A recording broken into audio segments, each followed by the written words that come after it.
I do not like Max Verstappen. In 2021, he took the championship away from Lewis Hamilton, one of the best Formula 1 drivers of all time, on the final lap of the season, clinching his first and most controversial title. He then went on to be the most dominant driver in F1 history over the 2022 and 2023 seasons, winning both championships. And now he has all but won the championship in 2024, winning in the Brazilian Grand Prix, with the gap now 62 points to Lando Norris with 3 races to go. As a Brit who supports McLaren and Norris, this man has been the bane of my existence over the last few years. He has been called out for his dangerous driving, countless media calling him reckless, telling him to change how he drives.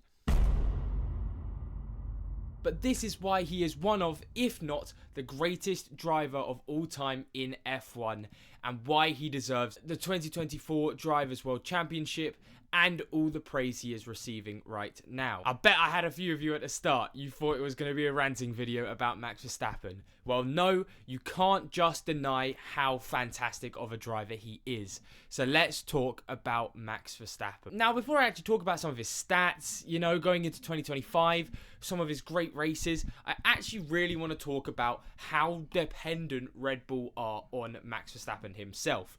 The whole team would legitimately crumble around if he was not there. And I do just think this adds to just how incredible of a driver he is, because I don't think right now, as of now, in the sport, there's anyone in any other team that if they left the team, they could not find a replacement for. Not Lewis Hamilton, not Lando Norris, not Charles Leclerc, not Alex Albon at Williams, not any of these teams. I believe they could not find a replacement with these drivers' form over the last few seasons. We've seen this when we compare any of Max Verstappen's teammates to himself. Just take the total points he's had compared to every teammate he's ever had at Red Bull or Toro Rosso.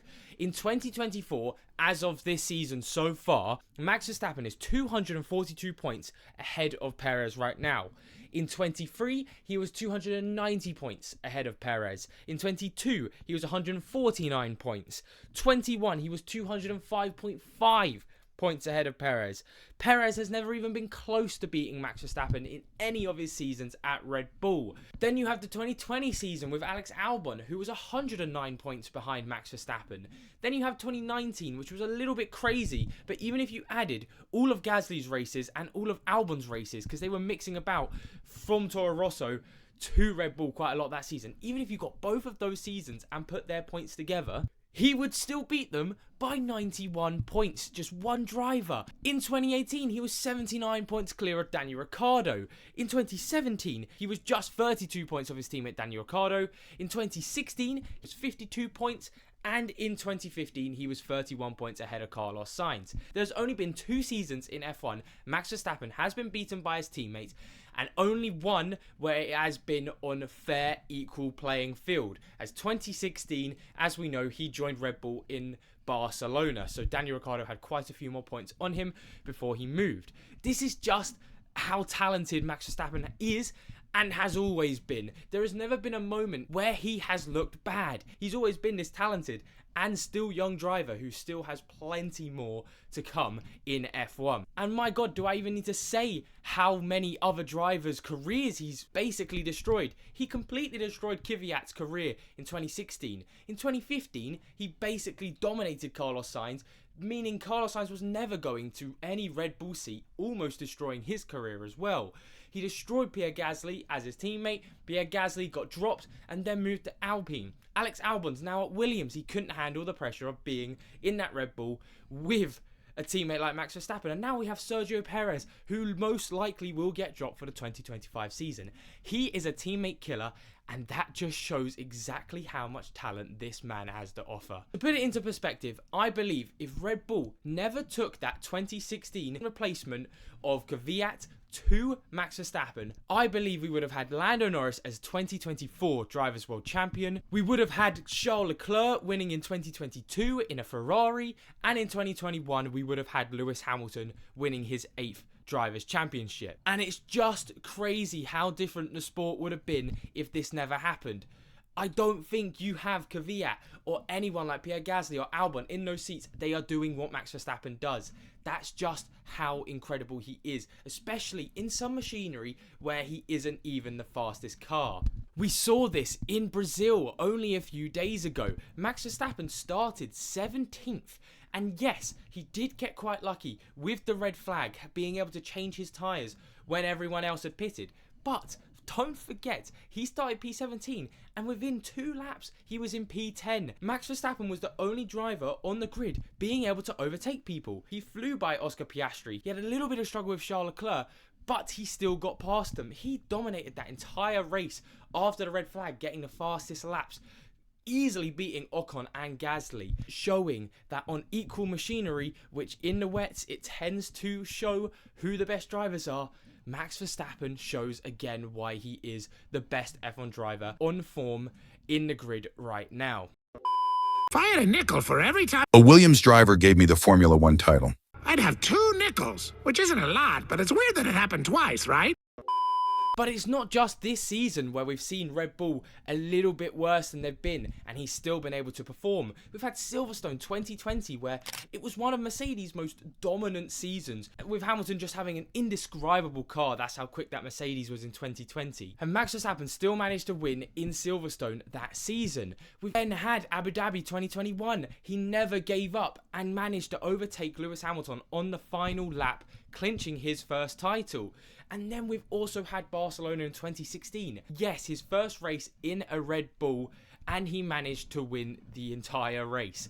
What a way to start your career at Red Bull. He's been doing this over and over again, and it's never going to stop. That's just what he can do. He's shown that he can dominate in a Red Bull car that is faster than everyone else. Fair enough, but he's also shown he can dominate in a car that isn't the fastest on the grid. He can outperform people with pure racecraft when the conditions meet it. He just always wins. Take, for instance, just some of these stats that he has had over his career. He now is the driver with the most consecutive days at the top of the Drivers' Championship standings. He has had the most wins and the highest percentage of wins in a single season of any F1 driver in history. He is the driver with the most consecutive race wins in F1 history, and in second place, it is him again, tied with Sebastian Vettel, another driver who used to grind my gears because it was a Red Bull dominating back in the early 2010s when my boy Button was trying to do what Lando Norris is doing right now. He is the youngest ever driver to compete in the sport, and he also is the youngest driver to ever win in F1. He has a 30% win rate in his whole career. Bear in mind, that is almost a third of every single race Max Verstappen has taken part in, he has won. That is more than Lewis Hamilton and Michael Schumacher, who both are considered to be the 2 best drivers in F1 history. And he has so much left potentially in his career, and he already has the 3rd most amount of wins in F1 history, only behind Lewis Hamilton and Michael Schumacher. This guy has records coming in and out, left, right, all over the place, and he is just breaking more. He's about to join the 4 times World Championship club. Who's to say it stops there? He will not want only 4, he'll go for 5, he'll go for 6, he'll go until he physically can't anymore. And no doubt in my mind, he will be pushing in 2025, like I said, for that 5th Drivers' Championship. Even if Red Bull can't deliver him the fastest car on the grid, he will still be there putting up a fight. But like I mentioned, it's not going to be easy for him. He'll have an angry Lando Norris, who potentially has just missed out on the 2024 Drivers' World Championship. We'll have Lando Norris' teammate Oscar Piastri trying to prove to McLaren why he should not be taken as a number 2 driver for McLaren. You then have potentially the best duo on the grid. I say potentially, not potentially. It is the best duo on the grid of the Ferraris, Charles Leclerc and Lewis Hamilton, both trying to get Ferrari's first Drivers' World Champion since 2007, and both trying to either become an 8-time World Champion, the most in F1 history, or get his first of his career. And who knows, there could be a possibility of a dark horse coming into play as well, with Mercedes or Aston Martin, potentially Fernando Alonso. Without a doubt, As of now, and potentially in the future, Max Verstappen is one of, if not the greatest drivers to ever perform in the sport of Formula 1. It really is Max Verstappen versus the world, and my money will always be on Max Verstappen.